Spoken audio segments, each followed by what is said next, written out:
Hello and welcome to this series of videos centered around Centrify's value proposition. We're starting at the data center, and in the blog I basically gave you this premise. Centrify allows organizations to implement strong access controls while eliminating or consolidating identity stores. That's because we're using Active Directory. Active Directory has been around for a long time, is redundant, reliable, and there's processes around it and infrastructure already in place. This in turn promotes operational efficiency.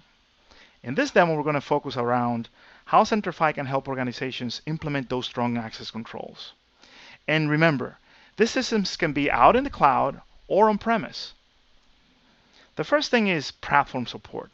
So Centrify provides the broadest platform support, and because it's been around for a long time, it's in its own entity and does its own engineering, the experience is seamless and the support for platforms is very broad. Also, if you have high security requirements like, for example, FIPS or common criteria, this is the stop shop that you need to go to. Also, there's a lot of partnerships with different VARs, including IBM, Cloudera, Microsoft, Novell, Red Hat, and SAP, as well as Oracle. Let's talk first about the first premise, implementing access controls, but not getting in the way of the end user. Other password-centric solutions will have you see, okay, we'll allow you to have access controls, but you need to come to us to check out a password or something like that. That basically gets in the way of the user. What we propose is that users, regardless of them, having Unix access to Unix, Linux, or Mac machines, they can use their AD account. So in here I have Lisa. Lisa's in a Windows machine. She can actually log in, actually getting SSO to a Linux system. Also, she can type in her password in a traditional way, Lisa, right? And she can get the access that she needs. Notice that along the way we're telling you, hey, your password is going to expire in 82 days. There's also been an explosion of Macs in the enterprise. And although the Apple plugin, the Directory Services plugin, does really well in simple environments, in enterprises, there are some challenges, right? One of the benefits is that Lisa, she can have, her Windows machine, her access to Unix, Linux systems, and also her Mac, and her experience is going to be completely seamless across the board. This is the user experience, right? And notice again, we are actually telling Lisa, hey, your password is going to expire in 82 days. But let's talk about from the administrative side. What is it that organizations are looking for? They're looking for effective controls. And that means that if I were to, for example, drop a user from an organization, perhaps I'm disabling Lisa because she no longer works here. Her experience, or the effectiveness of the control should be instantaneous. So if she wants to duplicate this session here, she's going to get access denied. The benefit to organizations is that you don't get dinged with security audits because, remember, every system that you have that has local authentication, perhaps Etsy password or the local Mac, or perhaps you have a different directory, you either have a different identity store. With Centrify, you're using Active Directory, so you're consolidating identity stores. Also, you're showing effective controls because what is it that regulations or security rules rely or ask you to do? They want you to show effective controls. Show me who has access to each system. So if I show you what happened in this system in here, and this is my Linux system, I can show you, hey, these are all the attempts that Lisa has done to access those systems. Same thing on the Windows side, right? So if you're dealing with Windows, you have the event log, right? So I'm going to refresh here, and what you'll see is that each time Lisa logs in, there's a Kerberos event that has been logged in. That has been logged in the Windows event log. What is the benefit to an organization here? The benefit is that you don't need to go to a central place to actually realize who had the shared account. You're using your existing log aggregation capability. Perhaps you're using ArcSight, LogLogic, whatever you're using today, or Splunk, and you don't have to have like a plugin or anything in addition. So we're not getting in the way of the user. You're still implementing centralized administration. You're still getting, that increased accountability of who had access to which system. Now let's look at Active Directory, right? So the management is still around Active Directory. For example, I'm going to open here Active Directory users and computers. If I wanted to see, for example, Lisa's Unix identities, I can always look at Lisa's attribute in AD. I can go to the Centrify profile, and I can see even that Lisa has multiple identities across my enterprise. This is very useful, especially if your organization is complex, or if you're engaging into mergers and acquisitions. It's very simple to have multiple identities tied to a single user in AD. And one great benefit of Centrify is that we do this without requiring any schema extensions to AD.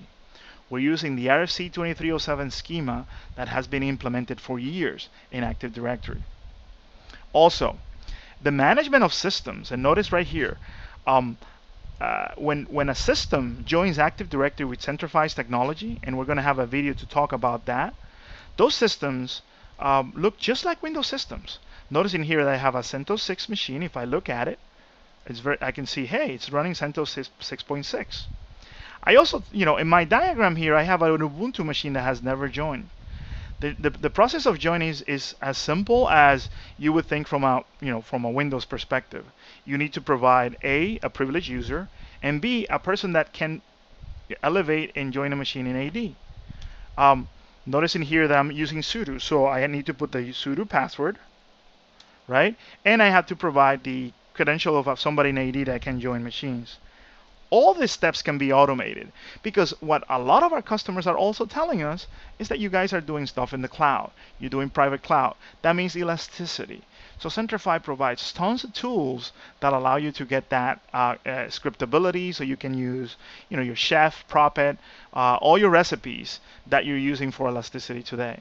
When I join that system, notice that the system is actually right there, and it's it's usable right away. Right? And you're running Ubuntu 14.04. If Lisa wanted to log in, all she needs to do, it's, for example, open PuTTY, get one of the sessions. I already have one saved here. Right? And, her AD password and experience continue to be the same regardless of the platform. Another benefit of Centrify is the provisioning of Unix identities. Remember, with Centrify, only authorized users that have access, and this is the commercial version of Centrify, only authorized users that have an identity and a role are allowed to log into systems. And the process of provisioning users is very simple. We're always reusing the same process, adding a person to a group in AD or not. So let's take a look. So if I wanted to grant access to a user, to a system, let's just say I'm looking at Wyatt right here. The user does not have a Centrify profile. That tells me that this user doesn't have the ability to log into any system. All I need to do is add him to a group that will grant him that ability. And let me just go to member off and add him to my PCI. I know that my PCI auditors do have the ability to log into systems, right? There's some services that we provide that you can, quickly do the provisioning as well, or you can use PowerShell as well. And if I look at Wyatt, what you see is that Wyatt has been provisioned an identity. That identity, I think, grants him access to my System 6. So let's take a look. Let's take a look and see if this user does have the ability to log in. I'm gonna, run command here, because this is demo time, right? We don't want to wait. So I'm gonna go ahead and try to log in, and it's Wyatt. Notice that it's been prompted from the AD password, and in here the user logging in for the first time, they're gonna get a home, their home directory created, and it's very simple. The flip side is the same. If I wanted to disable access for this user, I can either disable the user in AD, or if the user moved to another job, he's not an auditor anymore, all I need to do is remove him from the group. Repeat the same process, right? I don't want to wait 3 minutes, so this is going to happen. And if I refresh here, the end user will not have a Unix profile, therefore the user won't be able to log in. Very simple. So we're promoting operational efficiency. Finally, there's the topic of policy, right? So what's the most common policy that people are doing around? Typically the password policy, right? So notice here that I have a policy that has 7 characters and complexity enabled. If Lisa were to go, for example, to this Unix machine and issue the password command, notice that I'm prompted from my old password. If I wanted to make it 12345, that's obviously too short and not complex at all. Notice what's going to happen. It's going to say, hey, you can't change the password because it doesn't meet the length, complexity, or explanation requirements set up in AD. So the benefits to your organization is very simple. You set up the policy once in Active Directory, and you can continue to enforce it in Windows and also enforce it in Unix, Linux, and Macs. In the Macs, we excel. We provide hundreds of GPOs, and I'm just going to show you one GPO. I have a GPO that dictates that somebody that belongs to a certain group in AD should be able to open the Mac padlock for the system preferences. Lisa does belong to that group. So if I go to Lisa, I can see that Lisa belongs to the Mac admins group. What that allows me to do is to eliminate having to have Lisa with a shared account. And we're going to talk about privilege management in depth, right? But if Lisa wanted to open a system preference, right? And I'm going to just go here, users and groups, and I'm going to try to open the padlock. Lisa is going to be authenticated, right? And in this case, I'll put in my AD password, and I'll be able to open the lock and perform the administrative operations. Again, my whole premise is very simple. Centrify allows the implementation of strong access controls to eliminate or consolidate identities because you're using Active Directory. Therefore, you're deduplicating infrastructure or processes, and that, at the end of the day, promotes operational efficiency. Strong access controls and operational efficiency are not opposing goals.